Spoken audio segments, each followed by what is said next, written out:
Hello everyone, welcome back to Aspirants Academy. അപ്പോൾ നമ്മൾ ഇന്നലെ ഡിസ്കസ് ചെയ്ത വാട്ടർ അതോറിറ്റീൻ്റെ ലാബ് അസിസ്റ്റൻറ്റിൻ്റെ ബാക്കി ക്വസ്റ്റ്യൻസ് ഡിസ്കസ് ചെയ്യാം. അടുത്ത 33ാമത്തെ question, presence of neutrophils in CSF indicates dash. ന്യൂട്രോഫിൽസിൻ്റെ പ്രസൻസ് CSFൽ ഇൻഡിക്കേറ്റ് ചെയ്യുന്നത് എന്താണെന്ന് ചോദിച്ചാൽ അതിന് ആൻസർ ബാക്ടീരിയൽ മെനിഞ്ചൈറ്റിസ് കേട്ടോ. ബാക്ടീരിയൽ മെനിഞ്ചൈറ്റിസ് ആണ് ന്യൂട്രോഫിൽസിൻ്റെ പ്രസൻസ് കൊണ്ട് ഇൻഡിക്കേറ്റ് ചെയ്യുന്നത് ബാക്ടീരിയൽ മെനിഞ്ചൈറ്റിസ് ആണ്. The anticoagulation of choice for blood sugar estimation. Blood sugar എസ്റ്റിമേഷന് വേണ്ടി ഉപയോഗിക്കുന്ന ആൻറ്റികൊയാഗുലൻ ചോയ്സ് എന്ന് പറയുന്നത് സോഡിയം ഫ്ലൂറൈഡ് ആണ് ആൻസർ വരുന്നത്. സോഡിയം ഫ്ലൂറൈഡ് ആണ്. നമ്മൾ ഇന്നലത്തെ ക്ലാസ്സിൽ ഡിസ്കസ് ചെയ്തിരുന്നു. വേരിയസ് കാര്യങ്ങളിലൊക്കെ ഉപയോഗിക്കുന്ന ആൻറ്റികൊയാഗുലൻസിൻ്റെ കാര്യങ്ങൾ നമ്മൾ ഡിസ്കസ് ചെയ്തിരുന്നു. അതെടുത്ത് നോക്കുക. അപ്പോൾ ഇതിൽ ബ്ലഡ് ഷുഗർ എസ്റ്റിമേഷനിൽ സോഡിയം ഫ്ലൂറൈഡ് ആണ്. The commonly used tumour marker for prostate cancer is dash. Prostate ക്യാൻസറിന് ഉപയോഗിക്കുന്ന ട്യൂമർ മാർക്കർ എന്ന് പറയുന്നത് പ്രോസ്റ്റേറ്റ് സ്പെസിഫിക് ആൻറ്റിജൻ ആണ് കേട്ടോ. പ്രോസ്റ്റേറ്റ് സ്പെസിഫിക് ആൻറ്റിജൻ ആണ്.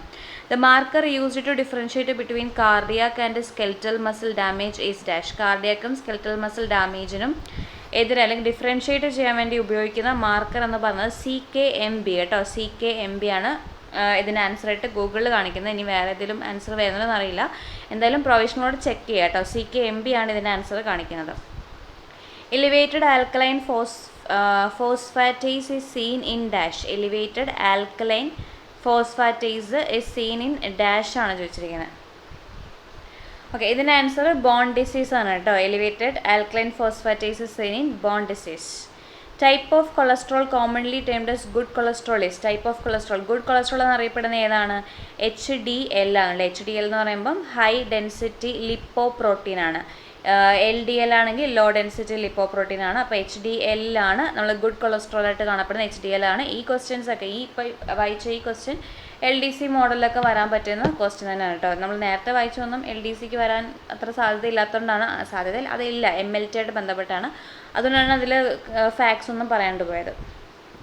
അതുപോലെ നമ്മുടെ ബോഡിയിലെ നോർമൽ കൊളസ്ട്രോൾ ലെവൽ എന്ന് പറയുന്നത് <200 ആയിരിക്കണം കേട്ടോ.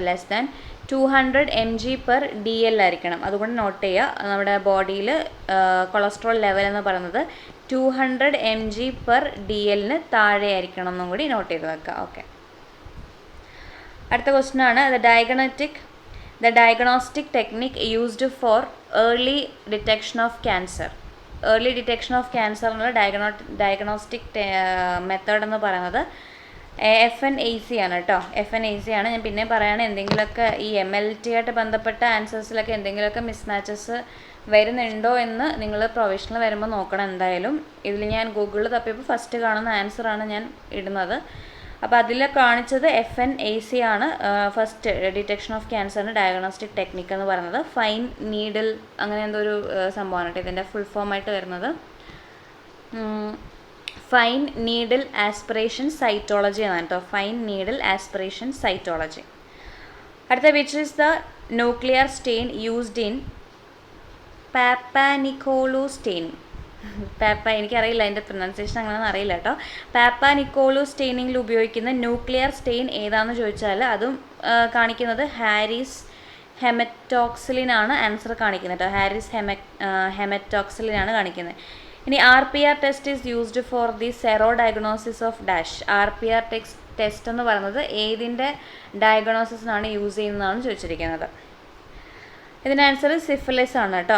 RPR ടെസ്റ്റ് ഉപയോഗിക്കുന്നത് സിഫിലിസ്, റാപ്പിഡ് പ്ലാസ്മ റിയാജിൻ ആണ്. ഇത് സിഫിലിസിൻ്റെ സ്ക്രീനിങ്ങിന് വേണ്ടി ഉപയോഗിക്കുന്ന ഒരു ടെസ്റ്റാണ്. ഇനി which of the following is not a method for anaerobic culture of bacteria. ബാക്ടീരിയയുടെ അനറോബിക് കൾച്ചറിന് മെത്തേഡ് അല്ലാത്തത് ഡൗട്ട് ഉണ്ട് കേട്ടോ. ഇതിൻ്റെ ആൻസർ ഓപ്ഷൻ C ആയിരിക്കും ആവാൻ ചാൻസ് ഉള്ളത്. ഇതെനിക്ക് അത്ര അറിയില്ല കേട്ടോ. ഓക്കെ, ഇതിൽ നമ്മുടെ വൈഡൽ ടെസ്റ്റ് എന്തിൻ്റെ അസുഖത്തിനെതിരെയുള്ള ടെസ്റ്റാണ്? വൈഡൽ ടെസ്റ്റ് എന്ന് പറയുന്നത് ടൈഫോയിഡിന് എതിരെയുള്ള ടെസ്റ്റാണ് കേട്ടോ, വൈഡൽ ടെസ്റ്റ്. പിന്നെ നമ്മുടെ വാസർമാൻ ഡിസീസ് എന്നറിയപ്പെടുന്നത് ഏതാണ്? വാസർമാൻ ഡിസീസ് അത് സിഫിലിസ് ആണ് കേട്ടോ. വാസർമാൻ ഡിസീസ് എന്നറിയപ്പെടുന്ന സിഫിലിസ് ആണ്. ഇനി RT-PCR ടെസ്റ്റ് എന്തുമായിട്ട് ബന്ധപ്പെട്ടാണ്? RT-PCR ടെസ്റ്റ് നമ്മുടെ കോവിഡുമായിട്ട് ബന്ധപ്പെട്ടാണ്. അതുപോലെ PCR ടെസ്റ്റ്, NAT ടെസ്റ്റ്, ഇതൊക്കെ PCR ടെസ്റ്റ് നമുക്ക് കോവിഡായിട്ട് പറയാം, അതേപോലെ എയ്ഡ്സുമായിട്ടും പറയാൻ പറ്റും. PCR ടെസ്റ്റ്, NAT ടെസ്റ്റ്, അതേപോലെ നമ്മുടെ western blot test, southern blot test, നേവ ടെസ്റ്റ്, ഇതെല്ലാം എന്തുമായിട്ട് ബന്ധപ്പെട്ടാണ്? നമ്മുടെ എയ്ഡ്സുമായിട്ട് ബന്ധപ്പെട്ടാണ്. ഇനി ടൈഫോയിഡ് നമ്മുടെ ബോഡിയിലെ ഏത് പാർട്ടിനെയാണ് ബാധിക്കുന്നതെന്ന് ചോദിച്ചാൽ ചെറുകുടലിനെയാണ് കേട്ടോ. ടൈഫോയിഡ് ബാധിക്കുന്നത് ചെറുകുടലിനെയാണ്. ടൈഫോയിഡ് എന്ന് പറയുന്നത് മലിനമായിട്ടുള്ള ജലത്തിൽ നിന്നൊക്കെയാണ് നമുക്ക് മെയിൻലി ടൈഫോയിഡ് പോലുള്ള രോഗം ബാധിക്കുന്നത്. ഈ ടൈഫോയിഡ് എന്ത് ടൈപ്പ് രോഗം, ഏത് രോഗാണുവാണ്? ബാക്ടീരിയ, വൈറസ്, പ്രോട്ടോസോവ, ഏത് ടൈപ്പ് രോഗമാണെന്ന് ചോദിച്ചാൽ ബാക്ടീരിയ ആണ് കേട്ടോ. എയ്ഡ്സ് ആണെങ്കിൽ വൈറസ് ആണ്, സിഫിലിസ് ആണെങ്കിൽ ബാക്ടീരിയ ആണ് കേട്ടോ. സിഫിലിസ് ബാക്ടീരിയ ആണ്, ടൈഫോയിഡ് അതുപോലെ ബാക്ടീരിയ രോഗമാണ്. ഓക്കെ, അടുത്ത ക്വസ്റ്റ്യനിലോട്ട് ഇപ്പം.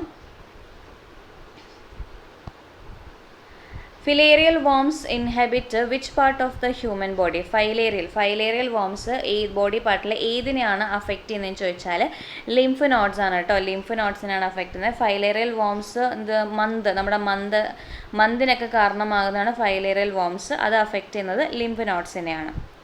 ഇനി the tissue embedding medium used in electron microscopy is dash. Electron മൈക്രോസ്കോപ്പിൽ യൂസ് ചെയ്യുന്ന ടിഷ്യൂ എംബഡിങ് മീഡിയം ഏതാണെന്ന്? ഓക്കെ, ഇതിന് ആൻസർ എപ്പോക്സി റെസിൻ ആണ് കേട്ടോ. എപ്പോക്സി റെസിൻ ആണ് ഇലക്ട്രോൺ മൈക്രോസ്കോപ്പിൽ tissue embedding medium. Which shape describes a bacteria with helically twisted cylinders? ഇതിന് answer spirochaete ആണ് കേട്ടോ. സ്പൈറോക്കേറ്റ് ആണ് ഹെലിക്കലി ട്വിസ്റ്റഡ് സിലിണ്ടേഴ്സ് ഉദ്ദേശിക്കുന്നത്. സ്പൈറോക്കേറ്റ് ആണ്. സ്പൈറൽസ് എന്നൊക്കെ പറയുമ്പോൾ ഏതാണെന്ന് നമുക്കറിയാം. ഷേപ്പ് എന്താണ്? ഹെലിക്കലി ട്വിസ്റ്റഡ് ആയിട്ടുള്ള ഷേപ്പാണ് സ്പൈറൽസ്. അപ്പോൾ സ്പൈറോക്കേറ്റ് ആണ്. സ്പൈറൽ ചെയ്യുക, ബുക്കൊക്കെ സ്പൈറൽ ചെയ്യില്ലേ, അപ്പോൾ അതുമായിട്ട് ആലോചിക്കുക കേട്ടോ. ബാസിലസ് ആണെങ്കിൽ സിലിണ്ടറിക്കൽ ഷേപ്പായിരിക്കും, സിലിണ്ടറിക്കൽ ആയിരിക്കും. ഇനി കോക്കസ് ആണെങ്കിൽ ഓവൽ അല്ലെങ്കിൽ സർക്കുലർ ഷേപ്പിലുള്ളതായിരിക്കും. വിബ്രിയോ എന്ന് പറയുന്നത് കോമ ഷേപ്പിലായിരിക്കും. നമ്മുടെ കോളറയൊക്കെ വിബ്രിയോ ഷേപ്ഡ് ആയിട്ടുള്ള ബാക്ടീരിയയാണ് കോളറ ഉണ്ടാക്കുന്നത്. അതാണ് കോളറ, വിബ്രിയോ കോളറ എന്നല്ല അറിയപ്പെടുന്ന അതിൻ്റെ ബാക്ടീരിയ. ഇനി liquid paraffin can be sterilised by dash. Liquid പാരഫിനെ സ്റ്റെറിലൈസ് ചെയ്യാൻ ഉപയോഗിക്കുന്ന hot air ഓവനാണ്.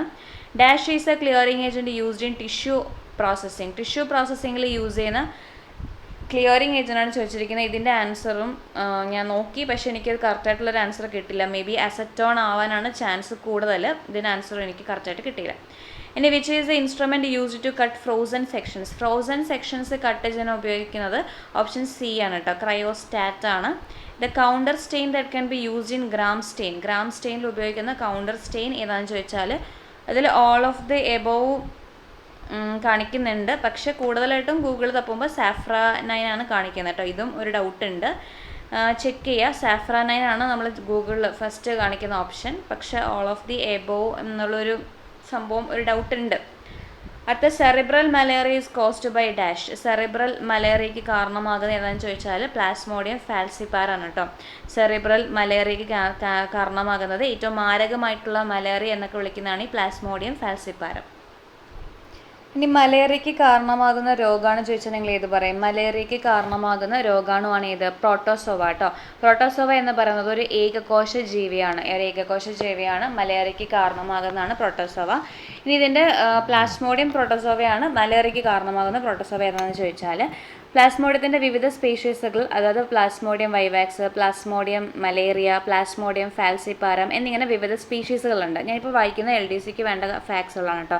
Plasmodium vivax, Plasmodium malaria, Plasmodium falciparum എന്ന് പറയുന്ന വിവിധ തരം പ്ലാസ്മോഡിയംസ് മലമ്പനിക്ക് കാരണമാകുന്നുണ്ട്. ഇതിലേറ്റവും മാരകമായ മലമ്പനി എന്ന് പറയുന്നത് മാലിഗ്നൻ മലേറിയ. ഏറ്റവും മാരകമായിട്ടുള്ള മലമ്പനിക്ക് കാരണമാകുന്നത് പ്ലാസ്മോഡിയം ഫാൽസിപ്പാരമാണ്. 1880 ചാൾസ് ലൂയിസ് അൽഫോൺസ് ലാവറൻ എന്ന ഫ്രഞ്ച് പട്ടാള ഡോക്ടറാണ് ആഫ്രിക്കയിലെ അൽജിയേഴ്സിൽ നിന്നും പ്ലാസ്മോഡിയം രോഗാണുവിനെ കണ്ടെത്തിയത്. അപ്പോൾ പ്ലാസ്മോഡിയം രോഗാണുവിനെ കണ്ടെത്തിയത് ചാൾസ് ലൂയിസ് അൽഫോൺസ് ലാവറൻ ആണ് കേട്ടോ. ലാവറൻ, ആ പേര് നോക്കി വെക്കാം. ഇതിന് 1907 ഇദ്ദേഹത്തിന് വൈദ്യശാസ്ത്രത്തിനുള്ള നോബൽ പ്രൈസും കിട്ടി. ഇനി ഏത് കൊതുക് വഴിയാണ് ഈ മലേറിയ പകരുന്നതെന്ന് ചോദിച്ചാൽ അനോഫിലസ് പെൺകൊതുകുകൾ വഴിയാണ് ഇത് പകരുന്നത് കേട്ടോ. അനോഫിലസ് പെൺകൊതുകുകൾ വഴിയാണ്. ഈ പരാതങ്ങൾ ആദ്യം കരൾ കോശത്തിൽ വെച്ച് പെരുകുന്നു, പിന്നീട് അരുണരക്താണുക്കളെ ആക്രമിക്കുകയും അവയെ നശിപ്പിക്കുകയും പുറത്തു വരികയും ചെയ്യുന്നു. അപ്പോൾ ആദ്യമേ ഇത് ഇമ്പോർട്ടൻ്റ് ആണ്. ഈ നമ്മുടെ അനോഫിലസ് കൊതുകുകൾ കൊണ്ടുവരുന്ന സാധനം എവിടെ വെച്ചിട്ടാണ്, ഈ പ്ലാസ്മോഡിയം എവിടെ വെച്ചിട്ടാണ് പെരുകുന്നതെന്ന് ചോദിക്കാം. അത് കരൾ കോശത്തിൽ വെച്ചാണ് പെരുകുന്നത്. അതിനുശേഷം അതെന്ത് ചെയ്യുന്നു? അരുണരക്താണുക്കൾ RBCനെ ആക്രമിച്ച് അതിനെ നശിപ്പിക്കുകയാണ് ചെയ്യുന്നത്. ഈ രക്താണുക്കൾ പിളർന്നതിനോടൊപ്പം പിളരുന്നതിനോടൊപ്പം വിഷപദാർത്ഥമായ ഹീമോസോയിൻ, അപ്പോൾ ഇത് പുറത്തുവിടുന്ന വിഷപദാർത്ഥം നോക്കുക, ഹീമോസോയിൻ കേട്ടോ. ഹീമോസോയിൻ എന്ന് പറയുന്ന ഒരു വിഷപദാർത്ഥത്തെ സ്വതന്ത്രമാക്കപ്പെടുകയും ചെയ്യുന്നുണ്ട്. രക്താണുക്കൾ പിളർന്നതിനോടൊപ്പം, അതായത് നമ്മുടെ RBC പിളർന്നതിനോടൊപ്പം ഒരു വിഷപദാർത്ഥം കൂടി പുറത്തോട്ട് വരും, അതാണ് ഹീമോസോയിൻ. ഇത് വിറയലിനും 3 ദിവസം വരെയുള്ള നീണ്ടു നിൽക്കുന്ന കഠിനമായ പനിക്കും ഇടയാക്കുന്നു. അപ്പോൾ ഈ ഹീമോസോയിനാണ് ശരിക്കും നമുക്ക് പനി, വിറയൽ പോലുള്ള കാര്യങ്ങൾക്ക് കാരണമാകുന്നത്. ഇനി പിന്നെ ഒരു കാര്യം ഓർത്തിരിക്കേണ്ടത്, കരൾ കോശത്തിൽ നമ്മൾ പറഞ്ഞു ഈ പ്ലാസ്മോഡിയം രോഗാണു കരൾ കോശത്തിൽ വന്നിട്ടാണ് പെരുകുന്നതെന്ന്. ഇത് എന്ത് ടൈപ്പാണിത്, എങ്ങനെയാണ് ഡിവൈഡ് ചെയ്യുന്നത്, അല്ലെങ്കിൽ എങ്ങനെയാണ് പെരുകുന്നതെന്ന് ചോദിച്ചാൽ അലൈംഗികമായിട്ടാണ് പെരുകുന്നത് കേട്ടോ. അലൈംഗികമായിട്ട് സെക്ഷൽ ഡിവിഷനാണ് ഈ കരളിൽ വെച്ചിട്ട് ഇതിന് നടക്കുന്നതെന്നും കൂടി ആലോചിക്കുക. മനുഷ്യരാണ് ഇതിൻ്റെ ആതിഥേയർ കേട്ടോ. മനുഷ്യരാണ് ഇതിൻ്റെ ഇപ്പോഴത്തെ നമ്മുടെ കരൾ കോശം എന്ന് പറഞ്ഞാൽ മനുഷ്യരുടെ കരൾ കോശത്തിലാണ് ഈ സംഭവം നടക്കുന്നത്. ഇനി ഇമ്പോർട്ടൻ്റ് ആയിട്ടുള്ള വേറെ കാര്യമാണ്, ഈ ഒരു രക്താണുവാണ് നമ്മളെ വന്ന് കടിക്കുന്ന കൊതുകിൽ നിന്നും കൊതുകിലേക്ക് വീണ്ടും ഈ രക്തം കൊതുകിലേക്ക് പോകുന്നു. ഈ കൊതുകിൻ്റെ അന്നനാളത്തിൽ വെച്ചിട്ട് ബീജസംയോജനവും വികാസവും നടക്കുക കേട്ടോ. ചോദിക്കാം, നമ്മുടെ പ്ലാസ്മോഡിയത്തിൻ്റെ ബീജസംയോഗം നടക്കുന്നത്, അതിൻ്റെ വികാസമൊക്കെ നടക്കുന്നത് എവിടെയാണെന്ന് ചോദിച്ചാൽ അത് കൊതുകിൻ്റെ അന്നനാളത്തിലാണ്. നമ്മുടെ ലിവർ അല്ലെങ്കിൽ കരളിൽ അലൈംഗികമായ ഡിവിഷനാണ്. RBCയിലും അലൈംഗികമായ ഡിവിഷനുകളാണ് നടക്കുന്നത്. RBCയിൽ അതിൻ്റെ ലൈംഗിക കോശങ്ങൾക്ക് രൂപം കൊടുക്കും. ലൈംഗിക ഘട്ടങ്ങൾ രൂപപ്പെടുന്നത് RBCയിലാണ്. അതിനുശേഷം കൊതുകിൻ്റെ അന്നനാളത്തിൽ വെച്ചിട്ടാണ് ബീജസംയോഗവും വികാസവും നടക്കുന്നത്. ഇത് പ്യോർലി SCRT അല്ലെങ്കിൽ NCRT എന്ന് തോന്നുന്നു. NCRT പോയിൻ്റാണ് ഇപ്പം ഞാൻ വായിച്ചത്. അപ്പോൾ ഇത് കറക്റ്റായിട്ട് എവിടെയൊക്കെയാണ് ശരിക്കും ഒരു പ്ലാസ്മോഡിയം അല്ലെങ്കിൽ ഈ മലേറിയൽ പ്രോട്ടോസോവേൻ്റെ ലൈഫ് സൈക്കിൾ കംപ്ലീറ്റ് ആവണമെങ്കിൽ മനുഷ്യരും വേണം, അതുപോലെ തന്നെ കൊതുകും വേണം കേട്ടോ. 2 പേരും ഉണ്ടെങ്കിൽ, അതായത് വാഹകരായിട്ടുള്ള കൊതുകും ആതിഥേയരായിട്ടുള്ള മനുഷ്യരും ഉണ്ടെങ്കിൽ മാത്രമേ ഇതിൻ്റെ ലൈഫ് സൈക്കിൾ കംപ്ലീറ്റ് ആവത്തുള്ളൂ. അതും വേണമെങ്കിൽ സ്റ്റേറ്റ്മെൻ്റ് ഇട്ട് ചോദിക്കാവുന്നതാണ്. അടുത്തത് അനോഫിലസ് പെൺകൊതുകുകളാണ് ഈ മലമ്പനിയുടെ രോഗാണു വാഹകരെന്ന് കണ്ടെത്തിയതാരെന്ന് ചോദിച്ചാൽ റൊണാൾഡ് റോസ് ആണ് കേട്ടോ. അപ്പോൾ അനോഫിലസ് കൊതുകാണ് ഇതിൻ്റെ വാഹകരെന്ന് കണ്ടെത്തിയതാരെന്ന് ചോദിച്ചാൽ റൊണാൾഡ് റോസ് ആണ്. 1897 ഇന്ത്യയിലെ സെക്കന്ദ്രാബാദിൽ വെച്ചാണ് അദ്ദേഹം ഇത് കണ്ടെത്തിയത്. ഇനി ലോക മലേറിയ ദിനമായിട്ട് ആചരിക്കുന്ന എന്നാണ് ലോക മലേറിയ ദിനം ഏപ്രിൽ 25 കേട്ടോ. ലോക മലേറിയ ദിനമായിട്ട് ആചരിക്കുന്നത് ഏപ്രിൽ 25. 2030 മലേറിയ നിർമ്മാർജ്ജനമാണ് ഇന്ത്യ ലക്ഷ്യം വെക്കുന്നത്. എന്നാൽ കേരള ഏത് വർഷത്തോട് കൂടിയിട്ടാണ് മലേറിയ നിർമ്മാർജ്ജനം ലക്ഷ്യം വെക്കുന്നത്? 2025 കൂടിയിട്ട് കേട്ടോ. ഇന്ത്യ ആണെങ്കിൽ മലേറിയ നിർമ്മാർജ്ജനം 2030 കൂടിയിട്ടും കേരളം 2025 കൂടിയിട്ടും. ഇനി മലമ്പനിയുടെ അപരനാമങ്ങളാണ് ബ്ലാക്ക് വാട്ടർ ഫീവർ, ചതുപ്പ് രോഗം, ബ്ലാക്ക് വാട്ടർ ഫീവർ എന്നൊക്കെ അറിയപ്പെടുന്നത് മലമ്പനിയാണ്. ക്ലോറോക്യുനിൻ എന്ന മരുന്ന് എന്തിനെതിരെയാണെന്ന് ചോദിച്ചാൽ ഇതിനെതിരെ ഒരു പ്രതിരോധ ശേഷി കൊണ്ടുവരാൻ വേണ്ടിയിട്ടുള്ളതാണ് ക്ലോറോക്യുനിൻ മരുന്ന് കേട്ടോ. ഈ മലമ്പനിക്കെതിരെ നമ്മൾ ഉപയോഗിക്കുന്ന മരുന്നാണ് ക്ലോറോക്യുനിൻ മരുന്ന്. അതുപോലെ വൈവാക്സ് എന്ന രോഗം ബാധിച്ചവർക്ക് പ്രൈമാക്യുനൈൻ ഗുളികകളാണ് ഇതിനായി കൊടുക്കുന്നത്. വൈവാക്സ് രോഗമാണെങ്കിൽ പ്രൈമാക്യുൻ ഗുളികകളാണ്. ക്ലോറോക്യുനൈൻ ആണെങ്കിൽ എന്ന മരുന്നിനെതിരെ പ്രതിരോധശേഷി ആർജിച്ച മലമ്പനി രോഗാണു ബാധിക്കുകയോ സങ്കീർണമായ മലമ്പനി പിടിക്കുകയോ ചെയ്താൽ ക്യുനൈൻ, മെഫ്ലോക്യുനൈൻ, ആർട്ടിസിൻ എന്നീ മരുന്നുകൾ വേണ്ടിവരും. ഓക്കെ, ഇത്ര നോക്കിയാൽ മതി. പ്രൈമാക്യുനൈൻ, പിന്നെ നമ്മുടെ ക്യുനൈൻ, പിന്നെ മെഫ്ലോക്യുനൈൻ, ഇതൊക്കെ ആർട്ടിമിസിൻ എന്നൊക്കെ പറയുന്നത് നമ്മുടെ മലമ്പനിക്കെതിരെ കൊടുക്കുന്ന മരുന്നുകളാണെന്ന് ആലോചിക്കുക. ഇനി 2024 ജനുവരിയിൽ മലേറിയ രോഗത്തിനെതിരെ ലോകത്ത് ആദ്യമായിട്ട് പതിവ് വാക്സിൻ പ്രോഗ്രാം ആരംഭിച്ച രാജ്യം വളരെ ഇമ്പോർട്ടൻ്റ് ആണ്, CA ആയിട്ട് ബന്ധപ്പെട്ടാണ്. 2024 ജനുവരിയിൽ മലേറിയ രോഗത്തിനെതിരെ ലോകത്ത് ആദ്യമായിട്ട് പതിവ് വാക്സിൻ പ്രോഗ്രാം ആരംഭിച്ച രാജ്യമാണ് ക്യാമറൂൺ ആണ്. RTS അല്ലെങ്കിൽ മോസ്ക്യൂറിക്സ് എന്ന വാക്സിനാണ് നൽകിയത്. അപ്പോൾ വാക്സിൻ ഏതാണ്? RTS അല്ലെങ്കിൽ മോസ്ക്യൂറിക്സ് വാക്സിനാണ് ക്യാമറൂണിൽ നൽകിയത്. അങ്ങനെയാണെങ്കിൽ 2024 ജനുവരിയിൽ മലേറിയ മുക്ത രാജ്യമായി WHO പ്രഖ്യാപിച്ച ആഫ്രിക്കൻ രാജ്യം ഏതാണെന്ന്? മലേറിയ മുക്ത രാജ്യമായിട്ട് പ്രഖ്യാപിച്ച ആഫ്രിക്കൻ രാജ്യമാണ് കാബോ വെർഡെ കേട്ടോ. കാബോ വെർഡെ ആണ്. ടൈപ്പ് ചെയ്യാം, കാബോ വെർഡെ ആണ് മലേറിയ മുക്ത രാജ്യമായിട്ട് WHO പ്രഖ്യാപിച്ച ആഫ്രിക്കൻ രാജ്യം. ഇനി WHO 30 വർഷത്തിനിടെ മലേറിയ മുക്തമായി പ്രഖ്യാപിച്ച ആദ്യ പടിഞ്ഞാറൻ പസഫിക് മേഖല രാജ്യം ചോദിച്ചാൽ അത് ചൈനയാണ്. ഇനി ലോകാരോഗ്യ സംഘടന അനുമതി നൽകിയ R21, ഇതൊക്കെ CA ആയിട്ട് ബന്ധപ്പെട്ടാണ്. R21 അല്ലെങ്കിൽ മെട്രിക്സൺ R21 അല്ലെങ്കിൽ മെട്രിക്സ് എം വാക്സിൻ എന്തിനെതിരെയാണെന്ന് ചോദിച്ചാൽ മലേറിയക്കെതിരാണ് കേട്ടോ. R21 അല്ലെങ്കിൽ matrix M vaccine. Jenner institute Oxford സർവകലാശാല, സെറം ഇൻസ്റ്റിറ്റ്യൂട്ട് ഓഫ് ഇന്ത്യ എന്നിവരാണ് ഈ വാക്സിൻ വികസിപ്പിച്ചത്. അപ്പോൾ സെറമും അതുപോലെ തന്നെ ജെന്നർ ഇൻസ്റ്റിറ്റ്യൂട്ടുമാണ് ഈ വാക്സിൻ വികസിപ്പിച്ചത്. ഇനി പൂർണ്ണമായും മലേറിയ മുക്തമായ ഗൾഫ് മേഖലയിലെ ആദ്യ രാജ്യം ചോദിച്ചാൽ അത് UAE ആണ് കേട്ടോ. പൂർണ്ണമായിട്ടും മലേറിയ മുക്തമായിട്ടുള്ള ഗൾഫ് മേഖലയിലെ ആദ്യ രാജ്യമാണ് UAE. ഓക്കെ, അപ്പോൾ നമുക്ക് അടുത്ത ക്വസ്റ്റ്യനിലോട്ട് പോവാം.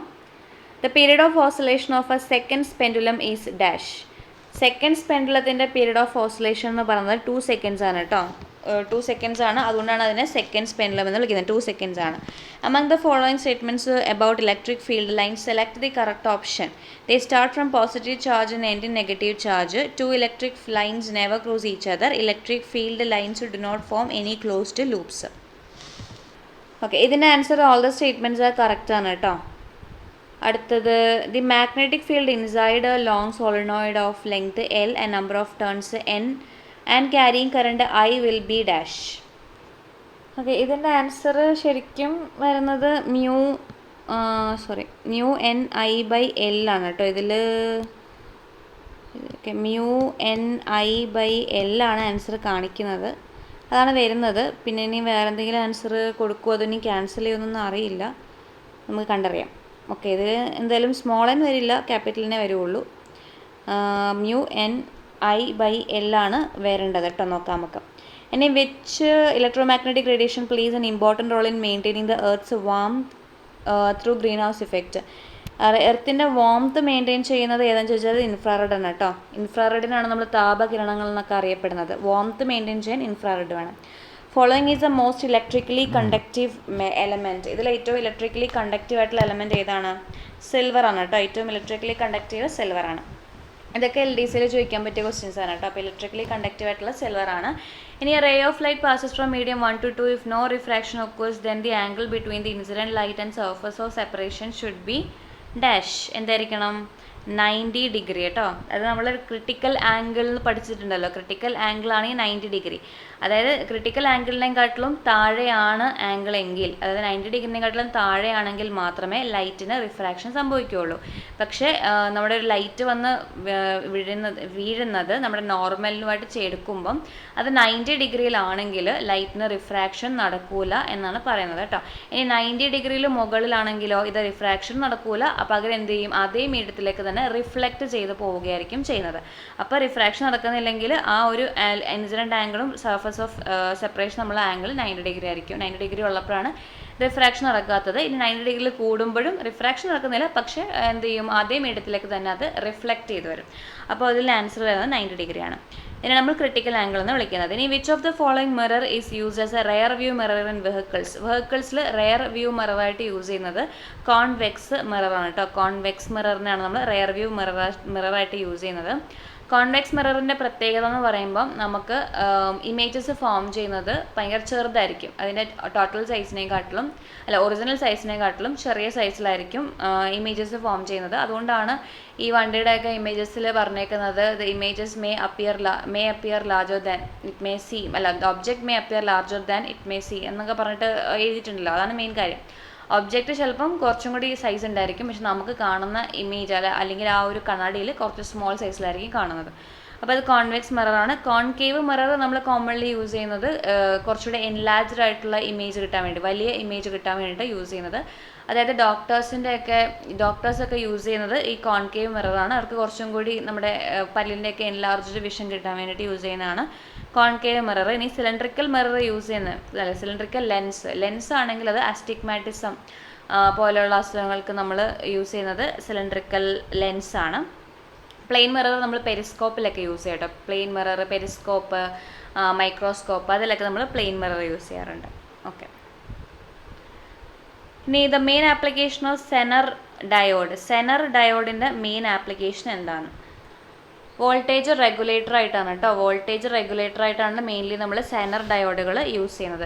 അടുത്ത name the series of hydrogen spectrum corresponds to visible റീജിയനിൽ കറസ്പോണ്ട് ചെയ്യുന്ന ഹൈഡ്രജൻ സ്പെക്ട്രം ഏതാണെന്നാണ് ചോദിച്ചിരിക്കുന്നത്. ഇത് ഇമ്പോർട്ടൻ്റ് ആണ്, കാരണം ഇത് ഇങ്ങനെയുള്ള സ്പെഷ്യൽ എക്സാമിന് മാത്രമല്ല, നമ്മുടെ +2 ലെവൽ എക്സാമിനോ 10th ലെവൽ എക്സാമിനോ എന്തൊക്കെ PYQ തന്നെയാണ് കേട്ടോ ചോദിച്ചിട്ടുണ്ട്. ഇതിങ്ങനെ കാണാൻ പഠിച്ചു വെക്കുക. വിസിബിൾ റീജിയനിൽ ഉള്ളത് ബാമർ സീരീസ് ആണ് കേട്ടോ. വിസിബിൾ റീജിയനിലുള്ളത് ബാമർ സീരീസ് ആണ്. ഇനി ലൈമാൻ സീരീസ് ഉള്ളത് നമ്മുടെ പി ഫണ്ട്, ലൈമാൻ അവിടെ നിൽക്കട്ടെ, പി ഈ ഫണ്ടും അതുപോലെ തന്നെ പാഷനൊക്കെ ഉള്ളത്, അതുപോലെ ബ്രാക്കറ്റ് പാഷൻ ഫണ്ട്, ഈ മൂന്നുള്ളത് ഇൻഫ്രാറെഡ് റീജിയനിലാണ് കേട്ടോ. ഇതിങ്ങനെ കാണാൻ പഠിച്ച് വെക്കുക കേട്ടോ. ചോദിക്കാം, LDCക്ക് ചോദിക്കാൻ പറ്റിയൊരു ക്വസ്റ്റൻ ആണ്. ബാമർ സീരീസ് ആണെങ്കിൽ വിസിബിൾ റീജിയനിലുള്ളതാണ്. പാഷൻ ബ്രാക്കറ്റ് ഫണ്ട് ഒക്കെ ഉള്ളത് ഏതിലാണ്? ഇൻഫ്രാറെഡ് റീജിയനിലുള്ളതാണ്. ഇനി ലൈമാൻ സീരീസ് ആണെങ്കിൽ ലൈമാൻ ആണെങ്കിൽ അൾട്രാ വയലറ്റ് റീജിയൻ കേട്ടോ. അൾട്രാ വയലറ്റ് റീജിയനിലാണ് ലൈമാൻ ഉള്ളത്. ഇത് ഇങ്ങനെ കാണാൻ പഠിച്ചു വെക്കാം കേട്ടോ. ബാമർ സീരീസ് വിസിബിൾ ആണ്, ലൈമാൻ ആണെങ്കിൽ അൾട്രാ വയലറ്റ് ആണ്, ബാക്കി മൂന്നും ഉള്ളത് ഇൻഫ്രാറെഡ് സീരീസിലാണ്. ഇനി candela is the SI unit of which fundamental quantity? Candela എന്ന് പറയുന്നത് ഏത് ഫണ്ടമെന്റൽ ക്വാണ്ടിറ്റിയുടെ SI യൂണിറ്റ് എന്ന് ചോദിച്ചാൽ ഏതിൻ്റെയാണ്? ലൂമിനസ് ഇൻറ്റൻസിറ്റിൻ്റെ കേട്ടോ. ലൂമിനസ് ഇൻറ്റൻസിറ്റിൻ്റെ ആണ്. ഇലക്ട്രിക് കറണ്ടിൻ്റെത് ഏതാണ്? ആംപിയർ ആണ്. ടെമ്പറേച്ചറിൻ്റെത് കെൽവിൻ ആണ്. എമൗണ്ട് ഓഫ് സബ്സ്റ്റൻസിൻ്റെതാണെങ്കിൽ മോൾ ആണ്. ഇനി a particle of mass m is moving in a uniform circular motion with a constant speed v along a circle of radius r. The acceleration of the particle is dash. Acceleration കാണുന്നത് എങ്ങനെയാണെന്ന് പറഞ്ഞുതരാം. അപ്പോൾ mg is equal to, mg എന്ന് പറയുന്നത് force ആണല്ലോ. അപ്പം mg is equal to, mg അല്ല ma മതി, കാരണം ഒരു ബോഡി ഫ്രീ ഫോളിങ് അല്ലല്ലോ നമ്മൾ പറയുന്നത്, ഒരു സർക്കിളിൽ മൂവ് ചെയ്യുകൊണ്ട് നമുക്ക് ആക്സലറേഷൻ എടുത്താൽ മതി. അപ്പം ma is equal to, അത് എന്തിനോട് ഈക്വൽ ആയിരിക്കും? നമ്മുടെ ആറുമായിട്ട് കമ്പയർ ചെയ്യുമ്പം, ഇനി സർക്കുലർ പാത്തിലൂടെ ഉള്ള ഒരു ബോഡീൻ്റെ ഫോഴ്സ് എന്ന് പറയുന്നത് mv²/r ആണ് കേട്ടോ. സർക്കുലർ പാത്തിലൂടെ ഉള്ള ഒരു ബോഡീൻ്റെ ഫോഴ്സ് എന്ന് പറയുന്നത് mv²/r ആണ്. ഇനി ഒരു കാര്യം പറയാം, ഈ ക്വസ്റ്റിനും LDCക്ക് ചോദിക്കാൻ പറ്റിയ ക്വസ്റ്റൻ ആണ് കേട്ടോ. അപ്പോൾ ഇത് നോക്കുക, ഈ എമ്മും ക്യാൻസൽ ആയി പോവും.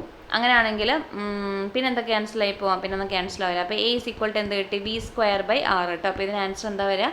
v²/r ആണ്. ഇത് പഠിച്ചു വെക്കുക കേട്ടോ. ഇതും വേണമെങ്കിൽ ചോദിക്കാം.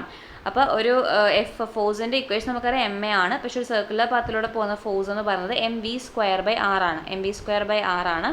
അപ്പോൾ ആ എമ്മും ക്യാൻസൽ ആയി പോകും. അവസാനം നമുക്ക് ആക്സലറേഷൻ എന്ത് കിട്ടും? v²/r എന്ന് കിട്ടും. അപ്പോൾ ഇതിൻ്റെ ആൻസർ എന്താണ്? v²/r ആണ്. യൂണിഫോം സർക്കുലർ മോഷൻ്റെ കേസാണ് കേട്ടോ. യൂണിഫോം സർക്കുലർ മോഷനിൽ ആക്സലറേഷൻ്റെ വാല്യൂ v²/r ആണ്. അടുത്തത് frictional force required to keep the solid object on it surface at rest. റെസ്റ്റിലിരിക്കുന്ന സോളിഡ് ഒബ്ജക്റ്റിനെ അവിടെ പിടിച്ചു നിർത്താൻ വേണ്ട ഫോഴ്സ് ഏത് ഫോഴ്സാണ് ചോദിച്ചിരിക്കുന്നത്? അത് സ്റ്റാറ്റിക് ഫ്രിക്ഷൻ ആണ് കേട്ടോ. സ്റ്റാറ്റിക് ഫ്രിക്ഷൻ ആണ് അതിന് വേണ്ടത്. ഇനി റോളിംഗ് ഫ്രിക്ഷനും സ്ലൈഡിംഗ് ഫ്രിക്ഷനൊക്കെ നമുക്കറിയാം. ഉരുളൽ ഘർഷണവും നിരങ്ങൽ ഘർഷണമൊക്കെ അറിയാലോ. അതിൽ ഏറ്റവും കൂടുതൽ ഏതിനാണ്? നിരങ്ങൽ ഘർഷണമാണ് ഉരുളൽ ഘർഷണത്തെക്കാട്ടിലും കൂടുതൽ, അതൊക്കെ അറിയാലോ. സ്റ്റാറ്റിക് എന്ന് ഉദ്ദേശിക്കുന്നത് എന്താണ്? റെസ്റ്റ് എന്നുള്ളൊരു മീനിങ്. അപ്പോൾ അത് വെച്ച് നമുക്ക് കണക്ട് ചെയ്യുന്നതേ ഉള്ളൂ. The variation of acceleration due to gravity with the height from the surface of earth is that. ഇതും എന്താണ്? LDC മോഡൽ ക്വസ്റ്റൻ ആണ്. അതായത് നമ്മുടെ എർത്തിൻ്റെ ഹൈറ്റ് കൂടുന്ന അനുസരിച്ച് ജീൻ്റെ വാല്യൂവിന് എന്താ സംഭവിക്കുന്നത് ചോദിച്ചിരിക്കുന്നത്. ജീൻ്റെ വാല്യൂ എന്ന് പറയുന്നത് നമ്മുടെ എർത്തിൻ്റെ സർഫസിലിരിക്കുമ്പോഴാണ് ജീൻ്റെ വാല്യൂ ഏറ്റവും മാക്സിമം. എർത്തിൻ്റെ സർഫസിൽ നിന്ന് താഴോട്ട് പോയാലും എർത്തിൻ്റെ സർഫസിൽ നിന്ന് മുകളിലോട്ട് പോയാലും ജീൻ്റെ വാല്യൂ കുറയും എന്ന് പഠിച്ചു വെക്കാം. അപ്പോൾ ഇവിടെ ചോദിച്ചിരിക്കുന്നത് ഹൈറ്റ് കൂടുന്നതനുസരിച്ച് ജീൻ്റെ വാല്യൂ എന്ത് ചെയ്യും? കുറയും. Decrease with increase in height ആണ്. അപ്പോൾ ജീൻ്റെ വാല്യൂ ഏറ്റവും കൂടുതൽ എർത്തിൻ്റെ സർഫസിലാണ്. ഈ എർത്തിൻ്റെ സർഫസിൽ തന്നെ എവിടെയാണ് കൂടുതലെന്ന് ചോദിച്ചാൽ ധ്രുവങ്ങളിലായിരിക്കും. സെൻറ്ററിൽ കുറവായിരിക്കും. ഇനി എർത്തിൻ്റെ കേന്ദ്രത്തിൽ ഈ ജീൻ്റെ വാല്യൂ 0 ആയിരിക്കും. പിന്നെ നമ്മുടെ ജീൻ്റെ വാല്യൂ എന്ന് പറയുന്നത് മൂണിൽ ജീൻ്റെ വാല്യൂ എത്രയാണെന്ന് ചോദിച്ചാൽ എർത്തിൻ്റെ ജീൻ്റെ വാല്യൂവിൻ്റെ 1/6 ആണ്. മൂണിലെ ജീൻ്റെ വാല്യൂ എന്നും കൂടി പഠിച്ചു വെക്കാം. ഓക്കെ, അടുത്തത് statement the pressure in A fluid at rest is the same at all points if they are at the same height represent which of the following. ഇത് ഏത് ലോയിനാണ് റെപ്രസെൻറ്റ് ചെയ്യുന്നത്? അതായത് നമ്മൾ ഒരു ലിക്വിഡിൽ ഒരു പ്രഷർ അപ്ലൈ ചെയ്ത് കഴിഞ്ഞാൽ ഇത് എല്ലാ പാർട്ടിലും ഒരേപോലെ ഈ പ്രഷർ അനുഭവപ്പെടും എന്ന് പറയുന്ന ലോ ആണ് ഏത്? പാസ്കൽസ് നിയമം കേട്ടോ. അതാണ് പാസ്കൽസ് നിയമം. ബോയിൽസ് നിയമമൊക്കെ അറിയാലോ. ബോയിൽസ് നിയമം എന്ന് പറയുമ്പോൾ നമ്മുടെ ടെമ്പറേച്ചറും പ്രഷറും തമ്മിലുള്ള റിലേഷൻ കാണിക്കുന്നതാണ് ബോയിൽസ് നിയമം എന്ന് പറയുന്നത്. ഇനി ആർക്കിമിഡീസ് പ്രിൻസിപ്പൾ എന്നൊക്കെ പറഞ്ഞാൽ അത് എത്രയാണോ ആദേശം ചെയ്യുന്നതായിട്ട് നമ്മുടെ ഒരു ബോളോ അല്ലെങ്കിൽ എന്തെങ്കിലും ഒരു സോളിഡ് ഒരു വാട്ടറിൽ വീഴുമ്പോൾ അത് ആദേശം ചെയ്യുന്ന ലിക്വിഡിന് തുല്യമായിരിക്കും അതിൻ്റെ മാസ് എന്നൊക്കെ പറയുന്നതാണ് ആർക്കിമിഡീസ് പ്രിൻസിപ്പിൾ. ബെർണോളിസ് പ്രിൻസിപ്പിൾ എന്ന് വെച്ചാൽ നമ്മുടെ പ്രഷറും ബെർണോളിസ് പ്രിൻസിപ്പിളോട് നോക്കി വെച്ചോ ഏതൊക്കെ തമ്മിലുള്ള റിലേഷനാണ്. നമ്മുടെ ബെർണോളിസ് തത്വത്തിൻ്റെ അടിസ്ഥാനത്തിലാണ് എയ്റോപ്ലെയിൻ ഒക്കെ വർക്ക് ചെയ്യുന്നത്. ആ ഒരു ഷേപ്പൊക്കെ എയ്റോപ്ലെയിൻ്റെ ഷേപ്പ് എന്തിനാണെന്ന് ചോദിച്ചാൽ തന്നെ ബെർണോളിസ് തത്വം അവർ ഫോളോ ചെയ്യുന്നതാണ്. അപ്പോൾ അത് ഏതൊക്കെ തമ്മിലുള്ള ഇക്വേഷൻ എന്ന് ചോദിച്ചാൽ വെലോസിറ്റിയും പ്രഷറും തമ്മിലാണ്. അതായത് നമ്മുടെ പ്രഷർ കുറഞ്ഞു കഴിഞ്ഞാൽ കൂടുതൽ വെലോസിറ്റിയിൽ മൂവ് ചെയ്യാൻ പറ്റും എന്നുള്ളൊരു കേസാണ് കേട്ടോ. Inversely പ്രൊപ്പോർഷണലാണ് velocity. പ്രഷർ കുറഞ്ഞു കഴിഞ്ഞാൽ വെലോസിറ്റി കൂടുതലായിരിക്കും. അപ്പോൾ ബെർണോളിസ് തത്വം എന്ന് പറയുന്നത് എയറോപ്ലെയിൻ ഡിസൈൻ ചെയ്തിരിക്കുന്നതൊക്കെ ഈ ഒരു തത്വത്തിൻ്റെ ബേസിലാണ്. പാസ്കൽസ് നിയമം നമ്മൾ എവിടെയൊക്കെ യൂസ് ചെയ്യുന്നതെന്ന് ചോദിച്ചാൽ നമ്മുടെ ഹൈഡ്രോളിക് ജാക്ക്, ഹൈഡ്രോളിക് പ്രസ്, പിന്നെ നമ്മുടെ ക്ലോസറ്റിൻ്റെ ആ ഒരു ഫ്ലഷ് ടാങ്ക്, പേസ്റ്റ്, ഇതിലൊക്കെ പാസ്കൽസ് നിയമമാണ് നമ്മൾ യൂസ് ചെയ്യുന്നത്. പിന്നെ വെയിലത്ത് വെക്കുമ്പോൾ ബലൂൺ പൊട്ടുന്നതൊക്കെ എന്തായിരിക്കും? ബോയിൽസ് ലോ ആണ്. The Celsius scale temperature corresponding to 212 degree Fahrenheit in the Fahrenheit scale. Fahrenheit സ്കെയിലിൽ 212 കാണിക്കുന്നുണ്ടെങ്കിൽ സെൽഷ്യസ് സ്കെയിലിൽ എത്രയാണെന്ന് ചോദിച്ചിരിക്കുന്നത്, അത് എത്രയാണ്? 100 ഡിഗ്രി സെൽഷ്യസ് ആണ്. ഈ ഇക്വേഷനൊക്കെ നമ്മൾ കഴിഞ്ഞ ക്വസ്റ്റ്യൻ പേപ്പർ ഡിസ്കസ് ചെയ്തപ്പോൾ പറഞ്ഞിട്ടുണ്ടായിരുന്നു. ഞാൻ ഒന്നുകൂടെ പറഞ്ഞുതരാം. സെൽഷ്യസ് ഇൻറ്റു 9/5 പ്ലസ് 32 ആണ് ഫാരൻഹീറ്റിൻ്റെ ഇക്വേഷൻ കേട്ടോ. ഫാരൻഹീറ്റ് കിട്ടുന്നത്, അല്ലെങ്കിൽ തിരിച്ചെടുക്കുക, ഫാരൻഹീറ്റ് മൈനസ് 32 ഇൻറ്റു 5/9 ചെയ്ത് കഴിഞ്ഞാൽ നമുക്ക് സെൽഷ്യസ് കിട്ടും. അപ്പോൾ സെൽഷ്യസ് കാണാൻ പറഞ്ഞേക്കുന്നതാണ്. അപ്പോൾ 212 നിന്നും 32 മൈനസ് ചെയ്യുമ്പോൾ നമുക്ക് എന്ത് കിട്ടും? ഇത് 0 വരും. ഇനി ഇതെന്താ പറയുക? 8 വരും. പിന്നെ ഇത് 1 വരും. ഇനി ഇത് ഇൻറ്റു 5/9 ചെയ്യുമ്പോൾ എന്ത് വരും? ഇവിടെ 20 വരും. അപ്പോൾ നമുക്ക് എന്ത് കിട്ടി? 100 ഡിഗ്രി സെൽഷ്യസ് എന്ന് കിട്ടി. അപ്പോൾ ഇങ്ങനെയാണ് ഇത് കാണുന്നത്. പിന്നെ എല്ലാവർക്കും അറിയാം 100 degree Celsius corresponds to 212 degree Fahrenheit ആണെന്ന് എല്ലാവർക്കും അറിയാം. ഇനി അതുപോലെ നമുക്ക് കെൽവിൻ സ്കെയിൽ കാണണമെങ്കിൽ 273 പ്ലസ് 273നെ ഡിഗ്രി സെൽഷ്യസ് ആയിട്ട് പ്ലസ് ചെയ്ത് കഴിഞ്ഞാൽ കെൽവിനിലുള്ള വാല്യൂ നമുക്ക് കിട്ടും. അതായത് ഇപ്പോൾ 100 ഡിഗ്രി സെൽഷ്യസ് ആണെങ്കിൽ 373 ആയിരിക്കും. കെൽവിനിൽ അതിൻ്റെ കറസ്പോണ്ടിങ് വാല്യൂ എന്ന് പറയുന്നത് 373 ആയിരിക്കും. ഇനി നമ്മൾക്ക് അറിയാം വേറൊരു ഫാക്ടറുണ്ട്. ഫാരൻഹീറ്റ് സ്കെയിലും സെൽഷ്യസ് സ്കെയിലും ഒരേപോലെ കാണിക്കുന്ന ടെമ്പറേച്ചർ ചോദിക്കാം. ഒരേപോലെ കാണിക്കുന്ന ടെമ്പറേച്ചറാണ് -40 കേട്ടോ. -40 ഡിഗ്രി സെൽഷ്യസ് അല്ലെങ്കിൽ -40 ഫാരൻഹീറ്റ് ആണ്. ഇവരിൽ ഒരേ ടെമ്പറേച്ചർ കാണിക്കുന്നത് ഈ ഒരു ടെമ്പറേച്ചറാണ്. അടുത്ത discovery of fullerene led to the development of which significant area in material science എന്ന് ചോദിച്ചാൽ അത് നാനോ ടെക്നോളജി ആണ് കേട്ടോ. ഫുള്ളറിൻ്റെ ഡിസ്കവറി നാനോ ടെക്നോളജിക്കാണ് വഴിതെളിച്ചത്. ഇതും SCRT പോയിൻ്റാണ്. SCRTയിൽ ഇതിനെപ്പറ്റി വളരെ ഡീറ്റെയിൽഡ് ആയിട്ട് ഗ്രാഫീൻ, ഗ്രാഫൈറ്റ്, ഡയമണ്ട്, ഫുള്ളറിനെ പോലുള്ള കാര്യങ്ങളൊക്കെ പറഞ്ഞിട്ടുണ്ട്. അതും നോക്കിയിട്ട് വേണം പോകാൻ. കാരണം അതിൽ നിന്ന് ക്വസ്റ്റ്യൻ മസ്റ്റാണ്. ഇപ്പോൾ ഡയമണ്ടിൻ്റെ കേസ് പറഞ്ഞാൽ ഏറ്റവും ഹാർഡസ്റ്റ് ആണ്. എന്തുകൊണ്ടാണ് ഡയമണ്ട് ഇത്ര ഹാർഡ് ആവാനുള്ള കാരണം എന്ന് ചോദിച്ചിട്ട് കുറച്ച് സ്റ്റേറ്റ്മെൻറ്റ് തന്നു കഴിഞ്ഞാൽ അതിൻ്റെ റീസൺ എന്താണ്? കാരണം അതിൽ ഒരു കാർബൺ ആറ്റം എന്ന് പറയുന്നത് മറ്റ് 4 കാർബൺ ആറ്റമായിട്ട് കോവാലൻ്റ് ബോണ്ട് ഫോം ചെയ്തേക്കുന്നതുകൊണ്ടാണ് അതിന് ഇത്ര ഹാർഡായിട്ട് കാണുന്നത്. എന്നാൽ ഡയമണ്ട് കണ്ടക്റ്റീവ് അല്ല, ഇലക്ട്രിക്കലി കണ്ടക്റ്റീവ് അല്ല. അതെന്തുകൊണ്ടാണെന്ന് ചോദിച്ചാലോ, അതെന്തുകൊണ്ടെന്ന് പറഞ്ഞാൽ അതിനകത്തിൽ ഫ്രീ ഇലക്ട്രോൺസ് ഇല്ലാത്തതുകൊണ്ടാണ് ഇലക്ട്രിക്കലി കണ്ടക്റ്റീവ് അല്ലാത്തത്. പക്ഷേ ഇത് താപജാലകമാണ്. ഡയമണ്ട് ഒരു താപജാലകമാണ്. അതിൻ്റെ റീസൺ ഇത് തന്നെയാണ്. കാർബൺ മറ്റ് 4 കാർബണുമായിട്ട് കോവാലൻ്റ് ബോണ്ട് ഫോം ചെയ്യുന്നതുകൊണ്ടാണ്. എന്നാൽ ഗ്രാഫൈറ്റ് നേരെ തിരിച്ചാണ്. ഇത് ഇലക്ട്രിക്കലി കണ്ടക്റ്റീവ് ആണ് ഗ്രാഫൈറ്റ്. അതെന്തുകൊണ്ടാണ്? കാരണം അതിൽ ഗ്രാഫൈറ്റിൽ ഒരു കാർബൺ 3 കാർബണുമായിട്ട് മാത്രമേ ബോണ്ട് ഫോം ചെയ്യുന്നുള്ളൂ. ഒരു കാർബണിൻ്റെ ഇലക്ട്രോൺ എന്ന് വെച്ചാൽ ഫ്രീ ആയിട്ട് അവിടെ ഉണ്ടാവും. അപ്പോൾ ആ ഫ്രീ ഇലക്ട്രോൺ മൂവ്മെൻറ്റ് കാരണമാണ് ഈ ഗ്രാഫൈറ്റ് എന്ന് പറയുന്നത് ഇലക്ട്രോൺ കണ്ടക്റ്റീവ് ആയിട്ടുള്ളത്. അപ്പോൾ അങ്ങനെയുള്ള കാര്യങ്ങളൊക്കെ അതിൽ എക്സ്പ്ലെയിൻ ചെയ്ത് പറഞ്ഞിട്ടുണ്ട്. അതൊക്കെ വായിച്ചു നോക്കണം. ഇനി ഈ ഫുള്ളറിന് വേറൊരു പേരുണ്ടല്ലേ, ബക്കി ബോൾ എന്നറിയപ്പെടുന്നതും ഫുള്ളറിനാണ്. ഇനി which of the following is not a transition metal. ഇതിൽ ട്രാൻസിഷൻ മെറ്റൽ ഏതാണ് അല്ലാത്തതെന്നാണ് ചോദിച്ചേക്കുന്നത്. ട്രാൻസിഷൻ മെറ്റൽ എന്ന് വെച്ചാൽ നമ്മുടെ സാംക്രമിക ലോഹങ്ങൾ എന്ന് പറയുന്നതാണ് ട്രാൻസ്മിഷൻ മെറ്റൽ. അതായത് നമ്മുടെ ഡി ബ്ലോക്ക് എലമെൻസിൽ വരുന്നതാണ് ഈ ട്രാൻസിഷൻ മെറ്റൽസ്. അപ്പോൾ ഇതിൽ അല്ലാത്തത് ഏതെന്നാണ് ചോദിച്ചിരിക്കുന്നത്. ഇതിന് ആൻസർ താലിയമാണ് കേട്ടോ. താലിയമാണ് അല്ലാത്തത്. താലിയം ഏത് ഗ്രൂപ്പിലാണ് വരുന്നതെന്ന് ചോദിച്ചാൽ 13ാം ഗ്രൂപ്പിലാണ് വരുന്നത് കേട്ടോ. 13ാം ഗ്രൂപ്പ് എന്ന് പറയുമ്പോൾ നമ്മുടെ ബോറോൺ, അലൂമിനിയം അതൊക്കെ ഉള്ള ഗ്രൂപ്പാണ് 13ാം ഗ്രൂപ്പ്. അതിലാണ് നമ്മുടെ താലിയം വരുന്നത്. Boron, aluminium, gallium, indium, thallium, nihonium, ഇത്രയാണ് 13ാം ഗ്രൂപ്പിൽ വരുന്നത്. കറക്റ്റായിട്ട് ഏതൊക്കെ ഗ്രൂപ്പിൽ വരുന്നത് പഠിച്ചിട്ട് പോകണം. ബിക്കോസ് അതിൽ നിന്നും ഒരു ക്വസ്റ്റ്യൻ മസ്റ്റായിട്ട് വരാം. അപ്പോൾ ഈ താലിയം എന്ന് പറയുന്നത് ഗ്രൂപ്പ് 13 വരുന്നതാണ്. 13 to 18 ഗ്രൂപ്പിനെ നമ്മൾ പി ബ്ലോക്ക് എലമെൻറ്റ്സ് എന്ന് വിളിക്കുന്നത്. 3 തൊട്ട് 12 വരെയാണ് നമ്മൾ ഡി ബ്ലോക്ക് അല്ലെങ്കിൽ ട്രാൻസിഷൻ മെറ്റൽസ് എന്ന് വിളിക്കുന്നത്. ഇനി ഇന്നർ ട്രാൻസിഷൻ അല്ലെങ്കിൽ അന്തർസംക്രമണ മൂലകങ്ങളുണ്ട്. അതാണ് ഏത് നമ്മുടെ പീരീഡ് 6ഉം 7ഉം ലാന്തനോയിഡ്സും ആക്ടിനോയിഡ്സും എന്ന് പറയുന്നത് അന്തർസംക്രമണ മൂലകങ്ങളാണ്. ഇനി 1ഉം 2ഉം എസ് ബ്ലോക്ക് എലമെൻറ്റ്സ് ആണ്. ഈ എസ് ബ്ലോക്ക് എലമെൻറ്റും പി ബ്ലോക്ക് എലമെൻറ്റിനെയും കൂടെയാണ് നമ്മൾ റെപ്രസെൻറ്റേറ്റീവ് എലമെൻറ്റ്സ് അല്ലെങ്കിൽ റെപ്രസെൻറ്റേറ്റീവ് എലമെൻറ്റ്സ് എന്ന് വിളിക്കുന്നത് കേട്ടോ. മലയാളം എനിക്ക് പെട്ടെന്ന് കിട്ടുന്നില്ല. റെപ്രസെൻറ്റേറ്റീവ് എലമെൻറ്റ്സ് എന്ന് വിളിക്കുന്നത്. അടുത്ത ക്വസ്റ്റൻ ആണ്, solution contains 0.5 moles of solute in 2 liters of solution, what is the molarity of the solution? Molarity ആണ് കണ്ടത്. ഇതും LDC പോലുള്ള ക്വസ്റ്റ്യൻസ് ചോദിച്ചു കഴിഞ്ഞാൽ ഇതൊക്കെ റാങ്ക് മേക്കിംഗ് ആകും. കാരണം അങ്ങനെ എല്ലാവരും ഒന്നും ഇത് ആൻസർ കൊടുക്കൂല. അപ്പോൾ മൊളാരിറ്റിൻ്റെ ഇക്വേഷൻ എന്ന് പറയുന്നത് number of moles by litres, volume in litres ആണ് കേട്ടോ. Number of moles by volume in litres ആണ്. ഇതിൽ നമ്പർ ഓഫ് മോൾസ് എന്ന് പറഞ്ഞാൽ 5.5 ആണ്. നമുക്ക് 5/10 കൊടുക്കാം. ഇൻറ്റു വോളിയം എന്ന് പറയുന്നത് 2 liters ആണ്. അപ്പോൾ നമുക്ക് എന്ത് കിട്ടി? 1/4 എന്ന് കിട്ടി. 1/4 എന്ന് പറഞ്ഞാൽ എന്താണ്? 0.25 മോളാണ്. അപ്പോൾ അത് 0.25 മോളാണ് ഇതിൻ്റെ ആൻസർ വരുന്നത്.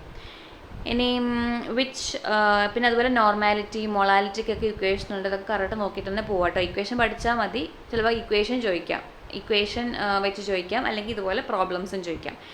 ഇനി for an element electron in A 4s orbital what are the possible values of angular momentum quantum number I? ശരിക്കും I അല്ല, L ആണ് കേട്ടോ. ആംഗുലാർ മൊമെൻറ്റം എന്ന് പറയുന്നത് L ആണ്, ഡിനോട്ട് ചെയ്യുന്ന ലെറ്റർ L ആണ്. ഈ ക്വസ്റ്റ്യൻസ് ഇതും അങ്ങനെ എല്ലാവർക്കും അറിയാവുന്ന ഒന്നും മോഡലല്ല ഇത് പക്ഷേ ചോദിച്ചിട്ടുള്ളതാണ്. PYQ ആണ്. +2 ലെവലോ 10th ലെവലിലോ ചോദിച്ചിട്ടുള്ള ക്വസ്റ്റ്യൻ തന്നെയാണ്. പോലീസ് കോൺസ്റ്റബിൾ ആണെന്ന് തോന്നുന്നു. പോലീസ് കോൺസ്റ്റബിളിൽ ചോദിച്ചിട്ടുള്ള ക്വസ്റ്റ്യൻ ആണ്. ഇത് ജസ്റ്റ് പഠിച്ചിട്ട് പോവുക. ഇതൊക്കെ ജസ്റ്റ് കാണാൻ പഠിക്കാവുന്നതേ ഉള്ളൂ, പഠിച്ചിട്ട് പോവുക. അപ്പോൾ ഈ 4s എന്ന് പറയുമ്പം, ഇപ്പോൾ 4s എന്ന് പറയുന്ന ഒരു നമ്പർ തന്നിട്ടുണ്ടെങ്കിൽ ഇതിന് എത്ര ടൈപ്പ് ക്വാണ്ടം നമ്പേഴ്സ് ഉണ്ടെന്ന് ചോദിച്ചാൽ, ഫസ്റ്റ് പ്രിൻസിപ്പിൾ ക്വാണ്ടം ഉണ്ട്, പ്രിൻസിപ്പിൾ ക്വാണ്ടം നമ്പർ ഉണ്ട്. സെക്കൻഡ് അസിമുതൽ ക്വാണ്ടം നമ്പർ അല്ലെങ്കിൽ ആംഗുലാർ മൊമെൻറ്റം, അസിമുതലിനാണ് ആംഗുലാർ മൊമെൻറ്റം വിളിക്കുന്നത്. 3 മാഗ്നറ്റിക് ക്വാണ്ടം നമ്പർ ഉണ്ട്. 4 സ്പിൻ ക്വാണ്ടം നമ്പർ ഉണ്ട്. അതിൽ ഈ പ്രിൻസിപ്പിൾ ക്വാണ്ടം നമ്പർ എന്നുകൊണ്ട് ഉദ്ദേശിക്കുന്നത് അതിൻ്റെ ഇപ്പോൾ തന്നിരിക്കുന്നതിൻ്റെ സൈഡിൽ എഴുതിയേക്കുന്ന ആ ഷെൽ നമ്പറാണ്. ഓർബിറ്റ് അല്ലെങ്കിൽ ഷെല്ലിനെയാണ് പ്രിൻസിപ്പിൾ ക്വാണ്ടം നമ്പർ ഉദ്ദേശിക്കുന്നത്. അപ്പോൾ ഇവിടുത്തെ പ്രിൻസിപ്പിൾ ക്വാണ്ടം നമ്പർ 4 ആണ്. ഇനി അസിമുതൽ ക്വാണ്ടം നമ്പർ ഉദ്ദേശിക്കുന്നത് ഒരു മൂലകത്തിൻ്റെ ഓർബിറ്റലിനെ ഡിനോട്ട് ചെയ്യാനാണ് നമ്മൾ അസിമുതൽ ക്വാണ്ടം നമ്പർ ഉദ്ദേശിക്കുന്നത്. ഓർബിറ്റൽ, അപ്പോൾ പ്രിൻസിപ്പിൾ ആണെങ്കിൽ ഒരു മൂലകത്തിൻ്റെ ഓർബിറ്റ് അല്ലെങ്കിൽ ഷെല്ലിനെ ഡിനോട്ട് ചെയ്യാനും, അസിമുതൽ ആണെങ്കിൽ അതിൻ്റെ ഓർബിറ്റലിനെ ഡിനോട്ട് ചെയ്യാനാണ്. അതിനെ നമ്മൾ L ഇട്ടിട്ടാണ് ഡിനോട്ട് ചെയ്യുന്നത്. ഈ Lൻ്റെ വാല്യൂ എന്ന് പറയുന്നത് n-1 ആയിരിക്കും. ഈ n എന്താണെന്ന് ഞാൻ പറയാൻ വിട്ടുപോയി. പ്രിൻസിപ്പിൾ ക്വാണ്ടം നമ്പറിനെ ഡിനോട്ട് ചെയ്യുന്ന ലെറ്ററാണ് n. അപ്പോൾ Lൻ്റെ വാല്യൂ n-1 ആണ്. അതായത് ഇവിടെ 4 അല്ലേ, അപ്പോൾ 4 - 1 എടുത്തു കഴിഞ്ഞാൽ 3 ആണ് Lൻ്റെ വാല്യൂസ്. അതായത് Lൻ്റെ വാല്യൂ 3 എന്നല്ല അർത്ഥം. Lന് 3 പോസിബിൾ വാല്യൂസ് ഉണ്ട്. അതായത് L = 0 ആൻഡ് കൊടുക്കണ്ട. L = n-1 പോസിബിലിറ്റീസ് ഉണ്ട്. 3 വാല്യൂസ് വരാനുള്ള പോസിബിലിറ്റി ഉണ്ട് Lന്. അതായത് L = അതായത് ഇപ്പോൾ 4 ആണല്ലോ, ഇവിടെ 4 ആവുമ്പം ഇതിന് എത്ര വാല്യൂസ് എടുക്കാൻ പറ്റും? 0 എടുക്കാം, 1 എടുക്കാം, 2 എടുക്കാം, 3 എടുക്കാം. അതാണ് ഉദ്ദേശിച്ചിരിക്കുന്നത് കേട്ടോ. n = 3 ആണെങ്കിൽ Lൻ്റെ വാല്യൂ എന്തൊക്കെ വരാം? 0 വരാം, 1 വരാം, 2 വരാം. ഇനി n = 2 ആണെങ്കിൽ Lൻ്റെ വാല്യൂ എന്തൊക്കെ വരാം? 0 വരാം, 1 വരാം. n = 1 ആണെങ്കിൽ Lൻ്റെ വാല്യൂ എന്ത് വരാം? 0 വരാം. അപ്പോൾ ഇതാണ് ഉദ്ദേശിച്ചിരിക്കുന്നത് കേട്ടോ. ഇനി ഇതെന്താ ഉദ്ദേശിച്ചത്? ഈ L = 0 കൊണ്ട് ഉദ്ദേശിക്കുന്നത്, L 0 ആണെങ്കിൽ അതിൻ്റെ അർത്ഥം ആ ഒരു ഓർബിറ്റൽ, അതായത് ആ ഷെല്ലിൽ ഒരൊറ്റ ഓർബിറ്റലേ ഉള്ളൂ, അതാണ് S. ഇനി L = 1 ആണെങ്കിൽ അത് ഉദ്ദേശിക്കുന്നത് ആ ഒരു ഷെല്ലിൽ അതായത് ആ ഒരു ഷെല്ലിലുള്ള ഓർബിറ്റൽ എന്ന് പറയുന്നത് P ആണെന്നാണ് കേട്ടോ. 1 ഉദ്ദേശിക്കുന്നത് P ആണ്. അതായത് 2 ഓർബിറ്റൽസ് ഉണ്ടെന്ന്. നിങ്ങൾക്ക് ഇത് എത്രത്തോളം എന്താ പറയുക കൺവിൻസ് ആവുമെന്ന് അറിയില്ല. പക്ഷേ ഇത് പോലീസ് കോൺസ്റ്റബിൾ ചോദിച്ചിട്ടുള്ള ക്വസ്റ്റ്യൻ ആയതുകൊണ്ട് ഞാൻ പറഞ്ഞുതരാണ്. ഇപ്പോൾ 1 ആണ്, L = 1 ആണ് നമുക്ക് കിട്ടുന്നതെങ്കിൽ അതിൻ്റെ അർത്ഥം P-നെ ഡിനോട്ട് ചെയ്യുന്നതാണ്. 2 ആണെങ്കിൽ D-നെ ഡിനോട്ട് ചെയ്യുന്നു. 3 ആണെങ്കിൽ F-നെ ഡിനോട്ട് ചെയ്യുന്നതാണ്. ഓക്കെ, അപ്പം അതിൻ്റെ അകത്ത് ഇപ്പോൾ 4s അല്ലേ, 4s നമുക്ക് എന്തൊക്കെ കിട്ടി? L = 3 പോസിബിലിറ്റി ഉണ്ടെന്ന് നമ്മൾ പറഞ്ഞു അല്ലേ. 3 പോസിബിലിറ്റി പ്ലസ് ഒരു 0 കൂടെ ഉണ്ട്, അതായത് 4 പോസിബിലിറ്റീസ്. അതായത് ഈ 4s ഉള്ള ഷെല്ലിൽ അവർക്ക് എന്താ 4 ഓർബിറ്റൽസ് ഉണ്ട്. പക്ഷെ നമുക്ക് തന്നിരിക്കുന്നത് 4s ആയതുകൊണ്ട് Lൻ്റെ വാല്യൂ 0 ആയിരിക്കും. നമ്മൾ പറഞ്ഞു 0 ആണ് S-നെ ഡിനോട്ട് ചെയ്യുന്നത്. അപ്പം ഇവിടെ Lൻ്റെ വാല്യൂ എന്താണ്? 0 ആണ് കേട്ടോ. 0 ആണ്. ഇവിടെ ആൻസർ 0 ആണ് വരുന്നത്. ഇപ്പോൾ ഇതിന് പകരം 4p ആണെന്നിരിക്കട്ടെ. 4p ആണ് തന്നിരിക്കുന്നതെങ്കിൽ ഈ pക്ക് കറസ്പോണ്ടിങ് ആയിട്ട് എന്ത് കൊടുത്താൽ മതി? Lൻ്റെ വാല്യൂ എന്താ? 1 കൊടുത്താൽ മതി. അപ്പോൾ Lൻ്റെ വാല്യൂ എന്താണ്? 1. ഇപ്പോൾ 4d ആണെന്നിരിക്കട്ടെ. അപ്പം Lൻ്റെ വാല്യൂ എന്തായിരിക്കും? Lൻ്റെ വാല്യൂ 2 ആയിരിക്കും. അങ്ങനെ അത്രേ ഉള്ളൂ കേട്ടോ. ആ ഒരു കാര്യം കൺസെപ്റ്റ് മനസ്സിലാക്കി വെച്ചാൽ മതി. ഇനി എം എന്ന് പറഞ്ഞാൽ മാഗ്നറ്റിക് സ്പിന്നാണ്. അതെന്ന് പറയുന്നത് അതിൻ്റെ വാല്യൂസ് എന്ന് പറഞ്ഞാൽ -L, 0, +L ഇത്രയും വാല്യൂസ് അത് അസ്യൂം ചെയ്യും. -L, 0, +L. അതായത് ഇതാണല്ലോ നമ്മുടെ L. അതായത് ഇത് എന്തൊക്കെ വാല്യൂസ് വരാം? -3 വരാം, -2 വരാം, -1 വരാം, 0 വരാം, 1 വരാം, 2 വരാം, 3 വരാം. ഇത്രയും വരാം. അതായത് -L മുതൽ +L വരെയുള്ള വാല്യൂസ് എമ്മിന് ഉണ്ടാവും. അതാണ് ഉദ്ദേശിച്ചിരിക്കുന്നത്. ഇനി സ്പിൻ എന്ന് പറയുമ്പോൾ ആകെ 2 വാല്യൂസ് ഉണ്ടാകത്തുള്ളൂ. +1/2 ഉണ്ടാവും, -1/2 ഉണ്ടാവും. ഇത്രേ ഉള്ളൂ കേട്ടോ. അപ്പോൾ ഇത്രയാണ് ക്വാണ്ടം നമ്പേഴ്സ്. ഈ ക്വാണ്ടം നമ്പേഴ്സും പിന്നെ നമ്മുടെ ഓഫ് ബോ പ്രിൻസിപ്പിള്, പിന്നെ അങ്ങനെ കുറച്ച് പ്രിൻസിപ്പിൾസ് ഒക്കെ ഉണ്ട്. അതും ഇമ്പോർട്ടൻ്റ് ആണ്. അതും ഇതൊക്കെ NCERT ആണ്. NCERT നിന്ന് ക്വസ്റ്റ്യൻസ് വരുന്നുണ്ട്. അവർക്ക് ടഫ് ആക്കണമെങ്കിൽ അതിൽ നിന്നൊക്കെ ക്വസ്റ്റ്യൻസ് കൊണ്ടുവരാം. ഒരു മാർക്ക് ഭയങ്കര ഇമ്പോർട്ടൻ്റ് ആയിട്ടാണ് ഒരു മാർക്കുള്ളത്. എനിക്കൊന്നും അറിയത്തില്ല, ഞാൻ പഠിക്കേണ്ട ക്വസ്റ്റ്യൻ വന്നാൽ ഓക്കെ പൊക്കോട്ടെ എന്ന് വിചാരിച്ചു കഴിഞ്ഞാൽ ഒരു മാർക്ക് ഭയങ്കര ഇമ്പോർട്ടൻ്റ് ആണ്. അപ്പോൾ ഇതൊക്കെ ജസ്റ്റ് നോക്കിയിട്ട് പോവുക. മറ്റേ എന്താ പറയുക, ഔഫ് ബോ പ്രിൻസിപ്പിൾ എന്താണ്, ഈ ക്വാണ്ടം നമ്പേഴ്സൊക്കെ എന്താണ്, NCERT ബുക്ക് എടുത്തു കഴിഞ്ഞാൽ അതിലുണ്ടാവും. അത് നോക്കിയിട്ട് പോകണം കേട്ടോ. ഓക്കെ, അടുത്ത question. During charging of lead storage cell which electron undergoes oxidation reaction? ഇതിൻ്റെ ആൻസർ ലെഡ് ഇലക്ട്രോഡാണ്. ഇനി അതിൽ നമുക്ക് അറിയേണ്ട കാര്യങ്ങൾ പറയാം. ഓക്സിഡേഷൻ എപ്പോഴും നടക്കുന്നത് ആനോഡിലായിരിക്കും. റിഡക്ഷൻ എപ്പോഴും നടക്കുന്നത് കാഥോഡിലായിരിക്കും. അത് ഗാൽവാനിക് സെല്ലാണെങ്കിലും ഇലക്ട്രോലിറ്റിക് സെല്ലാണെങ്കിലും ഓക്സിഡേഷൻ നടക്കുന്ന ആനോഡിലും റിഡക്ഷൻ നടക്കുന്നത് എപ്പോഴും കാഥോഡിലായിരിക്കും. അത് അങ്ങ് ഓർത്ത് വെക്കുക. അപ്പോൾ ഇവിടെ നമ്മൾ ലെഡ് സ്റ്റോറേജ് സെല്ലിൽ ആനോഡായിട്ട് ഉപയോഗിക്കുന്നത് ലെഡും കാഥോഡായിട്ട് ഉപയോഗിക്കുന്നത് ലെഡ് ഡയോക്സൈഡും ആയിരിക്കും. അപ്പോൾ ഓക്സിഡേഷൻ സംഭവിക്കുന്നത് ആനോഡിലുള്ള ലെഡിനായിരിക്കും. അത്രേ ഉള്ളൂ കേട്ടോ. ഇതിന് ഈ anode, electrolytic cell, galvanic cell, reactivity സീരീസിനെ പറ്റിയിട്ടൊക്കെ ഒരു വീഡിയോ നമ്മുടെ ചാനലിലുണ്ട്. അതിനെ പറ്റിയിട്ട് അറിയാത്തവരുണ്ടെങ്കിൽ ആ ചാനലിൽ ആ വീഡിയോ കൂടെ കാണുക കേട്ടോ. അടുത്തത്, which of the following term is an example of lyophobic colloid? ഇതിൽ ലയോഫോബിക് കൊളോയിഡിന് എക്സാമ്പിളായിട്ട് സൾഫർ ആണ് കേട്ടോ. സൾഫർ. വേറെ ആൻസർ ഇത് ഡൗട്ടുകളൊക്കെ ഞാൻ അപ്പോൾ പറയുന്നുണ്ട്. ഇതൊരു ചെറിയ ഡൗട്ട് ഉണ്ട്. നല്ല സൾഫറാണ് നോക്കിയപ്പോൾ കണ്ടത്. അടുത്ത question, which of the following elements has the highest ionisation enthalpy in the second period of modern periodic table? Second period of modern periodic table, second പീരീഡാണ് ഉദ്ദേശിക്കുന്നത്. അപ്പോൾ അതായത് ലിഥിയം തൊട്ടല്ലേ, ലിഥിയം, ബോറോൺ, ബെറിലിയം ഏതൊക്കെ വരും സെക്കൻഡ് പീരീഡിൽ? Second പീരീഡിൽ വരുന്നതാണ് ലിഥിയം, ബോറോൺ, ബെറിലിയം. പിന്നെ ഇത് വരും ബെറിലിയം എന്ന് പറയുമ്പം ഏത് ഗ്രൂപ്പ്? ലിഥിയം എന്ന് പറയുമ്പം first group, boron second group, third group, അതവിടുന്ന് 13th ഗ്രൂപ്പ്. സോറി, തെറ്റിപ്പോയി. ലിഥിയം എന്ന് പറയുമ്പം അതിനെ തെറ്റിയിട്ടുണ്ടായില്ല. ലിഥിയം എന്ന് പറയുമ്പോൾ ഫസ്റ്റ് ഗ്രൂപ്പിൽ വരും, ബെറിലിയം എന്ന് പറയുമ്പോൾ സെക്കൻഡ് ഗ്രൂപ്പിൽ വരും, ബോറോൺ എന്ത് വരും? 13th ഗ്രൂപ്പ് വരും. അതായത് ഇവിടെ നടക്കുന്നുണ്ട് ഒരു ട്രാൻസിഷൻ മെറ്റൽസ് ഉണ്ട്. ബോറോൺ 13ൽ വരും. പിന്നെ നമ്മുടെ കാർബൺ 14ൽ വരും. പിന്നെ കാർബൺ, നൈട്രജൻ, ഓക്സിജൻ അങ്ങനെ പോകും. അപ്പോൾ ഇതിൽ കാര്യം പറഞ്ഞു കഴിഞ്ഞാൽ നമുക്കറിയാം അയണൈസേഷൻ എനർജി എന്ന് പറയുന്നത് ഒരു ഗ്രൂപ്പിൽ ലെഫ്റ്റ് ടു റൈറ്റിലേക്ക് പോകുമ്പോൾ കൂടി വരും. ലെഫ്റ്റ് ടു റൈറ്റിലേക്ക് പോകുമ്പോൾ കൂടി വരും. ഒരു പീരീഡിൽ കേട്ടോ, ഒരു പീരീഡിൽ ലെഫ്റ്റ് ടു റൈറ്റ് കൂടി വരും. ഒരു ഗ്രൂപ്പിൽ ടോപ്പ് ടു ബോട്ടം പോകുമ്പോൾ കുറഞ്ഞു വരും. ഇതൊക്കെ നമുക്കറിയാവുന്ന കാര്യമാണ്. പക്ഷേ ചില കേസിൽ എക്സെപ്ഷൻസ് ഉണ്ട്. ഇത് PYQ ആണ്, ചോദിച്ചിട്ടുണ്ട്. നൈട്രജൻ, ഓക്സിജൻ വെച്ചിട്ട് ചോദിച്ചിട്ടുള്ള ക്വസ്റ്റ്യൻ ആണ് കേട്ടോ. നൈട്രജൻ, ഓക്സിജൻ്റെ കേസിൽ ഏതിനാണ് അയണൈസേഷൻ എനർജി കൂടുതൽ എന്ന രീതിയിൽ ചോദിച്ചിട്ടുണ്ട്. ഏതായിരുന്നു ക്വസ്റ്റ്യൻ? ഈ ഇടയ്ക്ക് കഴിഞ്ഞ എക്സാമിനാണ്.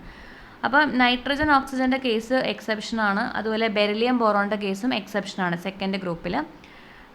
ട്രെൻഡ് പറഞ്ഞു ലെഫ്റ്റ് ടു റൈറ്റ് ഇൻക്രീസിങ് തന്നെയാണ്. പക്ഷേ ബെറിലിയം, ബോറോണിൻ്റെ കേസിൽ എക്സെപ്ഷൻ വരും. കാരണം ബെറിലിയത്തിൻ്റെ ഇലക്ട്രോണിക് കോൺഫിഗറേഷൻ എഴുതി നോക്കുമ്പോൾ ബെറിലിയത്തിൻ്റെ അറ്റോമിക് നമ്പർ 4 ആണ്. അപ്പോൾ നമുക്ക് എന്തെഴുതാം? 1s2 2s2 എന്ന് എഴുതാം. ബോറോൺ ആണെങ്കിൽ 1s2 2s2 2p 1 ആവും. അപ്പോൾ നമുക്കറിയാം ഹാഫ് ഫിൽഡ് ഓർബിറ്റൽസും ഫുള്ളി ഫിൽഡ് ഓർബിറ്റൽസും ആണ് കൂടുതൽ സ്റ്റേബിൾ ആയിട്ടുള്ളത്. അതും ഒരു പ്രിൻസിപ്പിളാണ്. ആ പ്രിൻസിപ്പിൾ ഏതാണെന്ന് നോക്കിയിട്ട് വരാം കേട്ടോ. അവിടെ NCERT ഉള്ളതാണ്. ഹാഫ് ഫിൽഡ് ഓർബിറ്റലും ഫുള്ളി ഫിൽഡ് ഓർബിറ്റലും ആണ് സ്റ്റേബിൾ ആയിട്ടുള്ളത് എന്ന് പറയുന്ന ഒരു പ്രിൻസിപ്പിൾ ഉണ്ട്. അത് നോക്കിയിട്ട് വരാം. അപ്പോൾ ഇതിൽ നമുക്കറിയാം ഇതിനെയും കാട്ടിലും അപ്പോൾ സ്റ്റെബിലിറ്റി ഇതിനായിരിക്കും ബെറിലിയത്തിനായിരിക്കും സ്റ്റെബിലിറ്റി കൂടുതൽ. അപ്പോൾ സ്റ്റെബിലിറ്റി കൂടുതലുള്ളതിൻ്റെ അവസാനത്തെ ഇലക്ട്രോണിനെ എടുത്ത് കളയുന്നതായിരിക്കും കൂടുതൽ എനർജി ആവശ്യമായിട്ടുള്ളത്. അപ്പം ഈ കേസിൽ എന്തായിരിക്കും? ബോറോണേയും കാട്ടിലും കൂടുതൽ അയണൈസേഷൻ എനർജി വേണ്ടത് ബെറിലിയത്തിനായിരിക്കും. ആ ഒരു ട്രെൻഡ് നോക്കുക. ബോറോണേയും കാട്ടിലും കൂടുതൽ അയണൈസേഷൻ വേണ്ടത് ബെറിലിയത്തിനായിരിക്കും. ഇനി നൈട്രജൻ, ഓക്സിജൻ്റെ കേസിലും സെയിം തിങ് ആണ്. ഇതിൽ ലാസ്റ്റ് P ആണ് വരുന്നത്. P3 വരും. ഓക്സിജൻ്റെ കേസിൽ P4 വരും. ഈ P3 ഹാഫ് ഫിൽഡ് ആയതുകൊണ്ട് ഇതിനായിരിക്കും കൂടുതൽ സ്റ്റെബിലിറ്റി. അതുകൊണ്ട് തന്നെ നൈട്രജൻ ആണ് കൂടുതൽ അയണൈസേഷൻ എനർജി വേണ്ടത് ഓക്സിജനെയും കാട്ടിലും. അപ്പോൾ ഇതിൻ്റെ സീരീസിൽ ഇതിൻ്റെ ഒരു ഓർഡർ പറയുമ്പം ലിഥിയം കഴിഞ്ഞ അയണൈസേഷൻ എനർജി കൂടുതൽ വേണ്ടത് ബോറോൺ ആണ്. അതിലും കൂടുതൽ ബെറിലിയത്തിന് വേണം. പിന്നെ കാർബൺ വരും, പിന്നെ ഓക്സിജൻ വരും, പിന്നെ നൈട്രജൻ വരും. ഇതാണ് ഇതിൻ്റെ ട്രെൻഡ് കേട്ടോ. ഈ 2 കേസിൽ എക്സെപ്ഷൻ വരും, അത്രേ ഉള്ളൂ. അപ്പോൾ ഈ കേസിൽ ഇതിൻ്റെ ആൻസർ ഏതാ വരുന്നതെന്ന് വെച്ചാൽ ഇതിൻ്റെ ആൻസർ എന്തായിരിക്കും? കാർബൺ ആയിരിക്കും കേട്ടോ, കാർബൺ. പക്ഷേ ഈ ക്വസ്റ്റിൽ എന്തെങ്കിലും ഒരു ഇതുണ്ടോ, ഒരു ചെറിയൊരു പാളിച്ചുണ്ടോ എന്നറിയില്ല. കാരണം കാർബൺ എന്ന് പറയുന്നത് 4 ഇലക്ട്രോണെ വിട്ടുകൊടുക്കുകയല്ല ചെയ്യുന്നത്. ശരിക്കും കാർബൺ എന്താ ചെയ്യുക? കോവാലൻ്റ് ബോണ്ട് ഫോം ചെയ്യുകയാണ് ചെയ്യുന്നത്. അപ്പോൾ കാർബണ് പകരം നൈട്രജനോ ഓക്സിജനോ തന്നിരുന്നെങ്കിൽ കുറച്ചും കൂടി കോൺസ്റ്റൻ്റ് ആയിട്ടൊരു നല്ലൊരു ഉത്തരം കിട്ടിയാണ്. ഇത് ക്യാൻസൽ ചെയ്യുമോ എന്ന ഡൗട്ട് ഉണ്ട്. കാരണം കാർബൺ 4 അല്ലേ അവസാനം വരുന്നത്. അപ്പോൾ അത് മിക്കവാറും കാറ്റിനേഷന് പോവാണ്. കോവാലൻ്റ് ബോണ്ട് ഫോം ചെയ്യലാണ് അതിൻ്റെ മെയിൻ കാര്യമെന്ന് പറയുന്നത്. അപ്പോൾ നോക്കാം നമുക്ക് എന്തായിരിക്കും ഒരു ആൻസർ കൊടുക്കാൻ. എന്തായാലും ഇതിൽ ട്രെൻഡ് അനുസരിച്ച് കാർബൺ ആണ് കേട്ടോ. കാർബണാണ് അയണൈസേഷൻ എനർജി കൂടുതലുള്ളത്.